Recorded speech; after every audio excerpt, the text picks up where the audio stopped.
પ્રવીણ, આ તમારા મહેતાજી પિયુષભાઈ દરરોજ આપણા ઘરે નામું લખવા આવે છે ને, એ મને જરાય નથી ગમતું. ઓફિસનું કામ ઓફિસ સુધી રાખો ને. કેમ? આ પિયુષભાઈ મહેતાજી ઘરમાં આવે છે એમાં તને વાંધો શું છે? પિયુષભાઈ આપણા ઘરે આવે ને એનો મને કાઈ વાંધો નથી. હા, પણ એની હારે એના લફંગા દીકરા દેવાંગને લઈને આવે ને એનાથી મને તકલીફ છે. સાલો કેટલી ગંદી નજરે મારી દીકરીને ઘૂરી ઘૂરીને જોતો હોય છે, એ ખબર છે તમને? રાજા, તું ખોટી ચિંતા કરે છે. આ પિયુષભાઈની તબિયત સારી નથી રહેતી અને એનું શરીર કામ નથી આપતું, એટલે એનો દીકરો એનો હાથ પકડીને અહીંયા લઈને આવે છે અને ચૂપચાપ જતો રહે છે.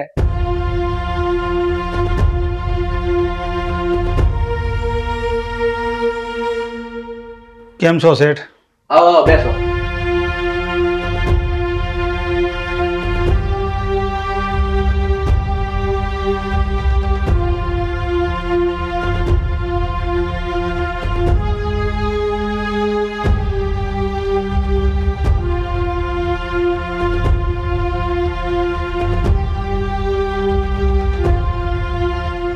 રીતિકા, ગ્લાસ લઈને કિચનમાં જા.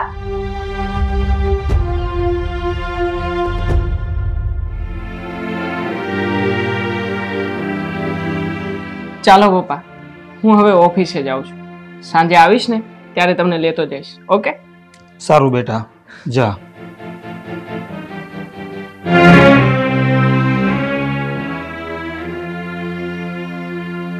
સારું શેઠ, હવે હું અંદર રૂમમાં બેસીને બધું નામું લખી નાખું છું. તમે આવો ને ત્યાં સુધીમાં હું વાઉચર બનાવી નાખીશ. કાંઈ વાંધો નહીં પિયુષભાઈ, તમે રૂમમાં જાઓ, હમણાં થોડી વારમાં આવું છું. હા, સારું શેઠ.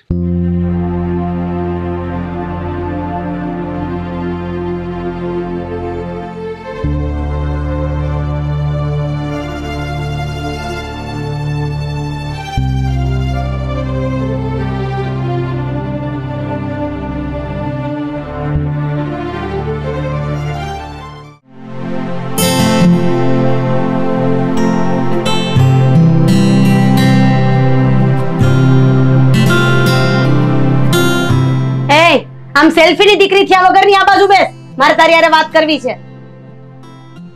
શું વાત કરવી છે મમ્મી તમારે?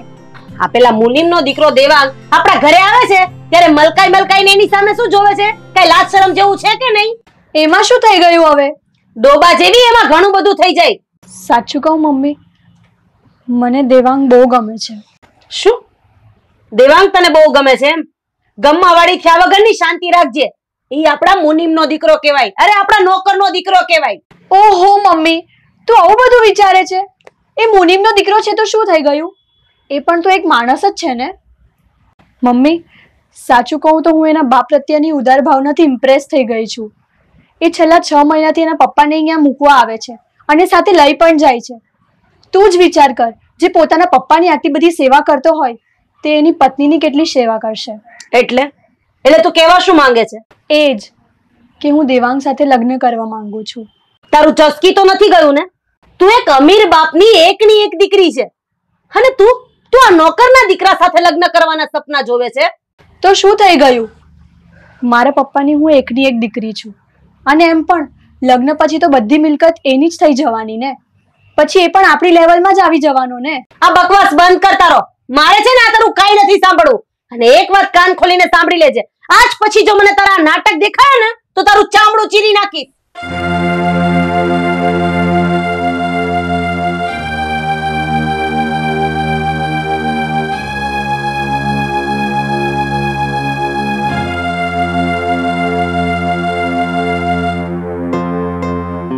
પ્રવીણ, મારી શંકા સાચી પડી. રીતિકા દેવાંગને પ્રેમ કરવા માંડી છે. શું? રીતિકા દેવાંગને પ્રેમ કરે છે? એટલું જ નહીં, એની સાથે લગ્ન પણ કરવા માંગે છે.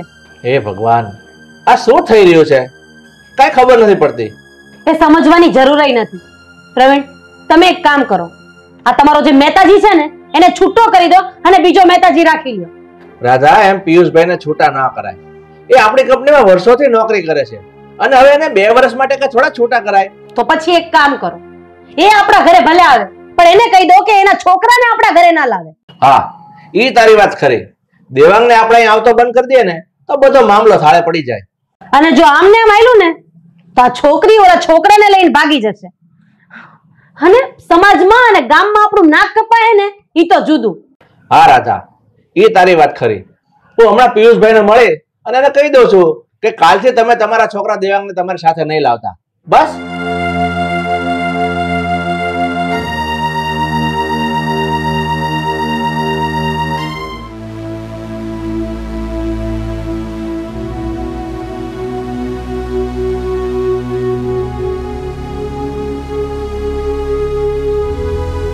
અરે પપ્પા, આ આપણું ઘર છે હવે. અહીંયા તો સીધા ચાલો, નાટક બંધ કરો હવે. હા હેલા, હા આ તો આપણું ઘર છે કા? મને ટેવ પડી ગઈ નાટક કરી કરીને. આપણું ઘર છે. તમે પણ. આ તો આપણું ઘર છે બેટા, આપણું ઘર છે. હો અરે મારા પપ્પા. બોલો, ભૂલી ગયો. પણ પપ્પા, મને એક વાત નો સમજાણ. તમે મને આજે ફોન કરીને એવું હું કામ કીધું કે તું મને આજે લેવા જ નહીં આવતો?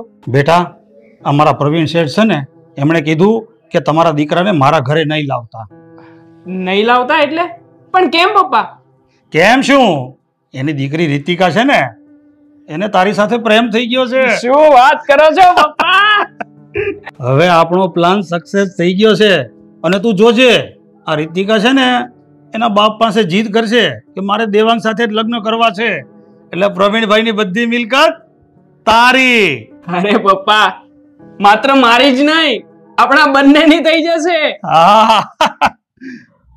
પણ પપ્પા, એ લોકો મને એના ઘરે જ નહીં આવવા દે તો હું રીતિકાને લગ્ન માટે તૈયાર કેવી રીતે કરીશ? અરે ગાંડા, એમાં મૂંઝાય છે શું? આ રીતિકા કોલેજ તો જાય જ છે ને, પીછો કરે એનો. અને આમય તારે ક્યાં કઈ કામ ધંધો છે? નવરો પીડ્યો આંટા જ મારે છે ને. અરે હા પપ્પા, એ વાત તો હું આવ ભૂલી ગયો હતો. અને હા પપ્પા, આ તમારી વાત એકદમ સાચી છે. મારે હવે આ રીતિકાને ક્યાંક બારોબાર જ લપેટામાં લેવી પડશે. તો પછી હવે રાહ કોની જોવે છે? આમ ઘડિયાળમાં જો, આ રીતિકાને કોલેજમાંથી છૂટવાનો ટાઈમ થઈ ગયો છે. ઉપર જા. ઠીક છે પપ્પા, તમે બેસો અહીંયા. હું રીતિકાને થોડાક દાણા નાખીને આવું.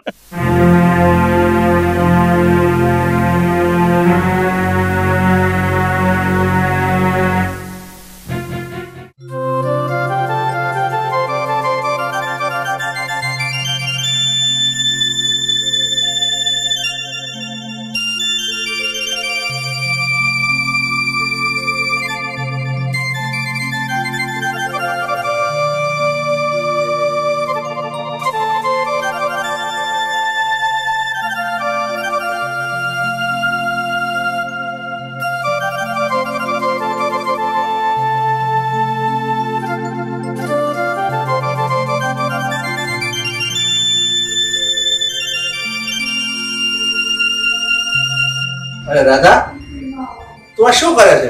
અરે શ્રાવણ મહિનો બેસી ગયો છે અને આ દશામાના વ્રત ચાલુ થઈ ગયા છે. મેં દશામાનું આ વખતે વ્રત લીધું છે. તમને ખબર છે, દશામાં દુઃખ હરનારા છે. પણ તને શેનું દુઃખ છે આ ઘરમાં કે તારે આ વ્રત લેવાની જરૂર પડી? દુઃખ શું છે એમ પૂછો છો? અરે આપણી દીકરી રસ્તો ભૂલી ગઈ છે, એનો પગ લપસી ગયો છે.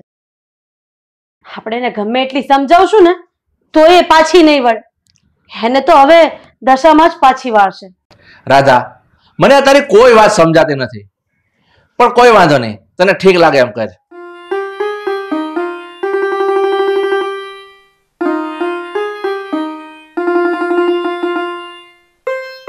હે દશામાં, આજે મારા ઘર ઉપર ધર્મ સંકટ આવી ગયું છે. મારા ઘરની આબરૂ ઉપર દાગ લાગવા બેઠો છે.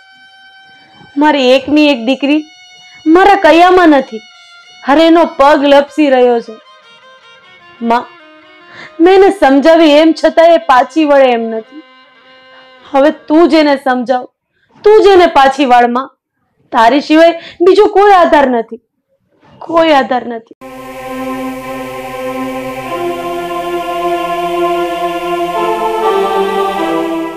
દીકરી, તારી વ્યથા હું સમજુ છું.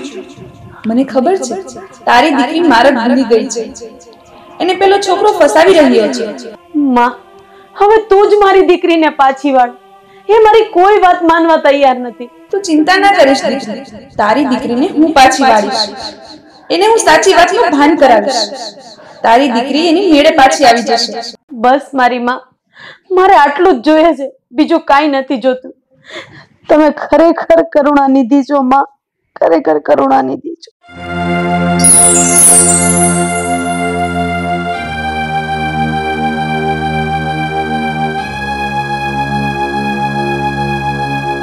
અરે પપ્પા, હવે તો આ રીતિકા મારી જાળમાં પૂરેપૂરી ફસાઈ જ ગઈ છે, એમ જ સમજો.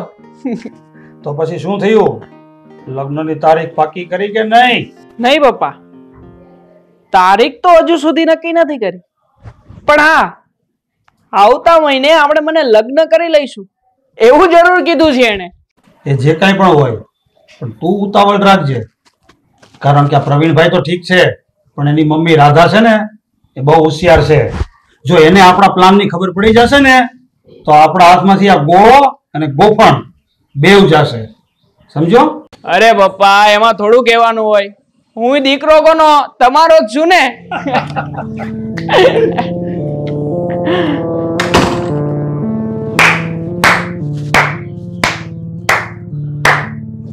વાહ દેવાંગ વાહ, સારો પ્લાન બનાવ્યો છે હા તમે બંને.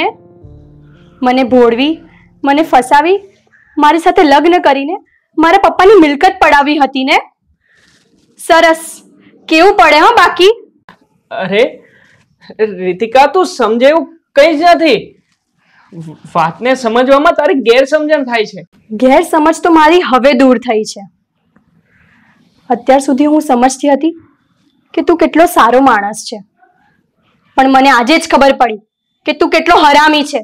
એ રીતિકા, એક શબ્દ પણ આડોઅવળો નહીં બોલતી હો. એ શટ અપ. જો વધારે બોલ્યો છે ને તો તારા બાપની સામે થપ્પડ મારી દઈશ. અને હા, આજ પછી બંને બાપ દીકરામાંથી એકે પણ મારા ઘરમાં પગ પણ મૂક્યો છે ને તો બંનેને સાચે જ લંગડા કરી દઈશ. સમજી લેજો બંને.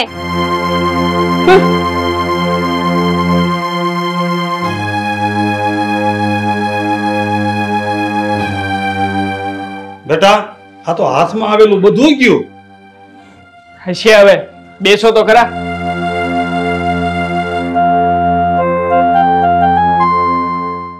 માં, આજે મારા વ્રતનો 10મો દિવસ છે, એટલે કે છેલ્લો દિવસ છે. તમે જ મને કીધું તું ને કે હું તારી દીકરીને સાચા માર્ગે લાવી દઈશ, ઘરે પાછી મોકલી દઈશ. આંખ ખોલ દીકરી, મારા બોલ ક્યારેય ના ફરે. મારા ભૂલેલી તારી દીકરી ઘરે પાછી આવી રહી છે. મારી કૃપા દ્રષ્ટિ જેના પર પડે એ ક્યારેય ગેરમાર્ગે ના જાય. એટલે મારી દીકરી? હા, તારી દીકરીને મેં બધી જ હકીકતની જાણ કરાવી દીધી છે અને તારી દીકરીને એની ભૂલ પણ સમજાઈ ગઈ છે. પણ માં, મારી દીકરી અત્યારે છે ક્યાં? ચિંતા ના કરીશ દીકરી, તારી દીકરી ઘરે પાછી આવી જ રહી છે. એ દશામાં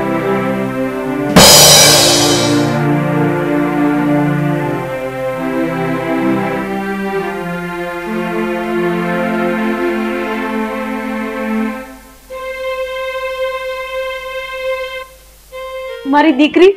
મમ્મી, અરે રડ નહીં, રડ નહીં મારી દીકરી, રડ નહીં. મમ્મી, દેવાંગે મને દગો દીધો, એણે મને છેતરી છે, એ મને પ્રેમ નહોતો કરતો. અરે આ બધો તો એનો પ્લાન હતો, મારા પપ્પાની પ્રોપર્ટી હડપવાનો. બેટા, હા જે થયું ને એ બધું ભૂલી જા. હા, દશામાએ જ આ બધો ભેદ ખોલી નાખ્યો છે. બેટા, દશામાના આશીર્વાદ લઈ લે.